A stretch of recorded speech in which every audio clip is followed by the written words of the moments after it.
नमस्कार, आपका स्वागत है एलपी सर के हिंदी क्लास में।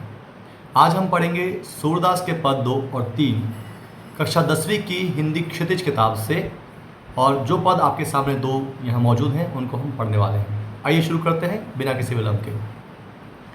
मन की मन ही मांझ रही, मन की मन ही मांझ रही, कहिए जाई कौन पे उधो, नाही परत कही, मन की मन ही मांझ रही। ये पंक्तियाँ कहती हैं गोपियाँ। किससे कहती हैं? उद्धव से कहती हैं। कौन है उद्धव? कृष्ण के मित्र, जिन्हें कृष्ण ने ही भेजा है गोपियों को योग संदेश देने के लिए। तो गोपियाँ कहती हैं कि श्री कृष्ण जो है उनसे हम बहुत अधिक प्रेम करते थे, लेकिन वो हमको छोड़ करके और मथुरा चले गए। तो हमारी सारी इच्छाएं वो मन की मन में ही रह गई। मन की मन ही मांझ रही कहने का मतलब हमारे मन की इच्छाएं हमारे मन के अंदर भीतर ही रह गई। ये मांझ लिखा है, उसका मतलब है भीतर। तो मन की इच्छाएं मन में ही रह गई। अब गोपियाँ कहती है कहिए जाई कौन पे उधो, कि हे उधो। उद्धव को पुकार के कह रही है कि हे उद्धव, कौन पे जाई कहिए, अर्थात किससे जाकर के कहें। मतलब हमारे मन में जो अरमान थे, हमारे मन की जो इच्छाएं थी, हमें कहनी थी कृष्ण को, लेकिन कृष्ण तो यहाँ से चले गए। अब हम जाकर कहें तो किससे कहें? ना ही परत कही। और इस प्रकार से प्रेम की जो बात होती है वो हर किसी से तो कही जाती नहीं। जिससे कहनी होती है उसी से कही जाती है, और जिससे कहनी है वो यहाँ है नहीं। वो कहाँ चले गए? वो चले गए मथुरा। तो इस प्रकार से दो लाइनें हो गई। पूरी अगली पे आते हैं। अवधि आधार आस आवन की, तन मन बिथा सही, मन की मन ही मांझ रही। अब गोपियाँ कहती हैं कि जब कृष्ण गए थे यहाँ से तो उन्होंने लौटने का वादा किया था और एक समय बताया था, अवधि आधार। अवधि मतलब एक निश्चित अवधि बताई थी कि मैं इतने समय में लौट आऊँगा, तुम मेरी चिंता मत करना। तो ऐसा कह के कृष्ण तो वहाँ से चले गए और साफ तौर पे वो जो वादा उन्होंने किया था वो एक झूठा वादा था। गोपियों को अब लगने लगा है ये बात। तो कहती हैं कि अवधि आधार आस आवन की, इतने समय से उनके आने की आशा थी। क्यों आशा थी? क्योंकि जितना समय वो बता करके गए थे उतना समय अब जा करके हुआ है, और अब समय उससे ज़्यादा होने लगा है। इसलिए अब जो हमारा तन है, हमारा मन है, दोनों ही तन मन बिथा सही, अर्थात व्यथा को सहन कर रहे हैं। मतलब तन से भी हम दुखी हैं, मन से भी दुखी हैं। दोनों से दुखी क्यों हैं? क्योंकि हम कृष्ण को समीप चाहते हैं और कृष्ण पास में है नहीं। तो अब तक हम जीवित भी रहे हैं तो सिर्फ इसलिए जीवित रह पाए क्योंकि वो वादा करके गए थे कि वो वापस आएंगे। आगे, अब इन जोग संदेशनि सुनी सुनी, बिरहिन बिरह दही, मन की मन ही मांझ रही। गोपियाँ कहती हैं कि एक तरफ तो उम्मीद थी उनके वापस आने की, अवधि बीती, अवधि बीतने पर वो तो आए नहीं, बदले में भेज दिया आपको। अब आप जो हो वो निर्गुणपंथी हो और हम श्री कृष्ण को मानते हैं, तो इसलिए उन्होंने आपको हमारे पास भेज दिया है, शायद ये सोच करके कि आप हमें निर्गुण का ज्ञान दे करके हमारा ध्यान कृष्ण से भटका सकें। लेकिन ऐसा होना नहीं है। अब वो कृष्ण क्या कर रहे हैं वहाँ बैठे बैठे, उसको गोपियाँ आगे की पंक्ति में कहती हैं, अब इन जोग संदेशनि सुनी सुनी। अब इन योग के संदेशों को सुन सुन करके, बिरहिनी बिरह दही, जो हम विरहिणियाँ हैं वो विरह के दुख में जल रही हैं। ये दही शब्द लिखा है, उसका मतलब खाने वाला दही मत समझ आना, इसका मतलब है दग्ध हुई, जली। एक्चुअली शब्द होता है दहन, लंका दहन। तो वो दहन जो शब्द है उसी का रूप परिवर्तन करके यहाँ दही बना है, अर्थात जली हैं हम विरहिणियाँ। विरह में, किसके विरह में जली हैं? श्री कृष्ण के विरह में जली हैं। विरह क्या होता है? विरह वो स्थिति होती है जिसमें हम जिसे चाहते हैं वो व्यक्ति हमसे दूर हो, तो वो दूर होने की स्थिति जो है वो विरह कहलाती है। और विरहिणी कौन होती है? वह स्त्री जो अपने प्रीतम से दूर हो, उसे हम विरहिणी कहते हैं। तो इस प्रकार से गोपियों ने ये बात कही, किससे? उद्धव से कही।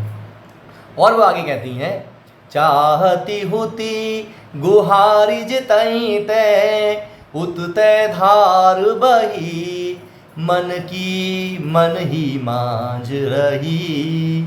सूरदास अब धीर धरही क्यों, सूरदास अब धीर धरही क्यों, मर जादा न लही, मन की मन ही मांझ रही। अब गोपियाँ कहती हैं कि चाहती हुती गुहारी जितही ते, चाहती थी हम, कौन चाहती थी, हम चाहती, ये हुती लिखा है उसका मतलब है थी, चाहती थी, क्या चाहती थी, गुहारी, गुहारी यानी पुकारा जाना। हम तो सोच रही थी कि कृष्ण मथुरा गए हैं तो हमें, वो अगर यहाँ नहीं आए तो हमें मथुरा बुला लेंगे, लेकिन उनकी तरफ से कोई पुकार हमारे पास नहीं आई। जिनको हम हमेशा पुकारते रहते हैं उनकी तरफ से कोई पुकार नहीं आई। जित ही ते यानी जहाँ से हम पुकार चाहते थे कि हमें याद किया जाएगा, लेकिन बजाय याद करने के लिए हुआ क्या, उत ते धार बही, उत ते यानी उधर से, उत ते उधर से, धार बही मतलब वहाँ से हमारे ऊपर तलवार की तरह वार हो गया, मतलब वहीं से हमको कष्ट और बढ़ गया। जहाँ से हमें सहायता मिलनी चाहिए थी, जहाँ से हमें उम्मीद थी, उल्टा वहीं से उन्होंने क्या कर दिया, ये योग का संदेशा भेज दिया जो हमारे लिए कैसा है, तलवार की धार जैसा है।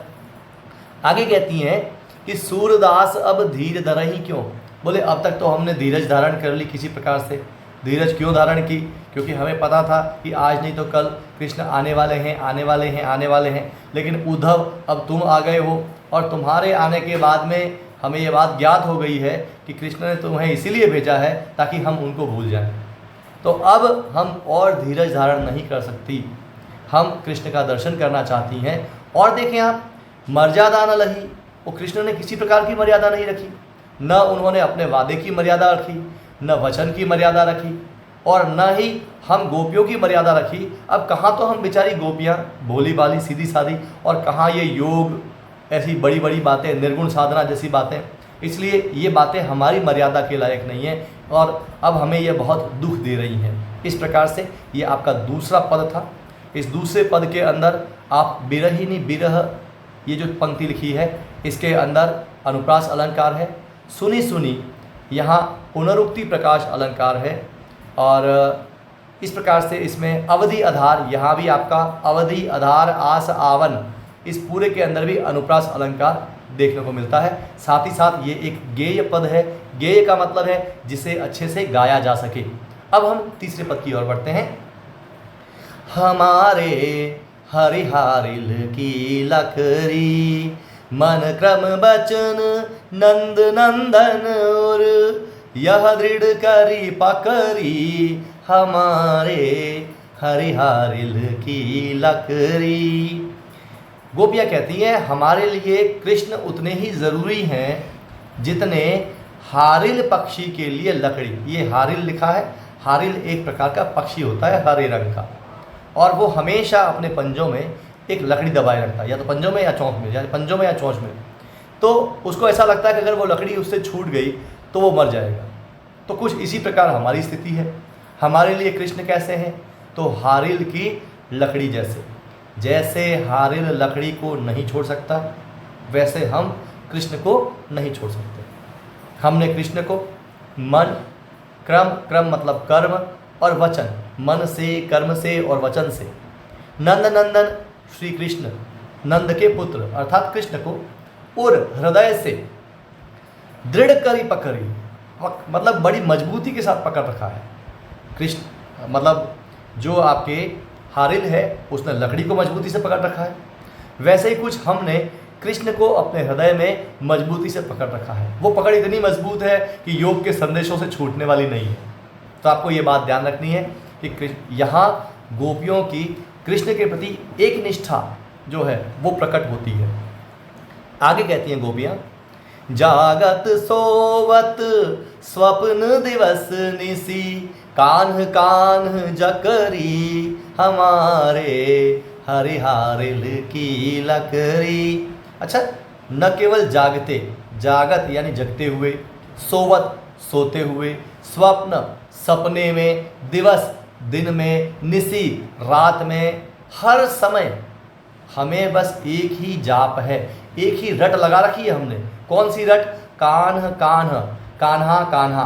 कृष्ण को कान्हा भी कहते हैं, तो गोपियाँ कृष्ण को कान्हा कहा करती थी, इसलिए श्री कृष्ण के लिए कहती हैं वो कि हम तो बस एक ही बात की रट लगा रही हैं, जागते सोते सपने में, दिन में, रात में, कान्हा कान्हा, एक ही बात की जक।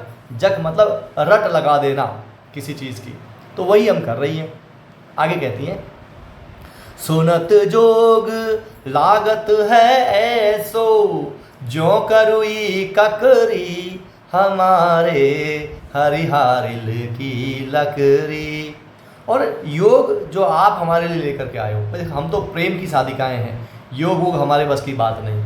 और जो निर्गुण जो योग आप लेकर के आए हो वो हमारे लिए कैसा है?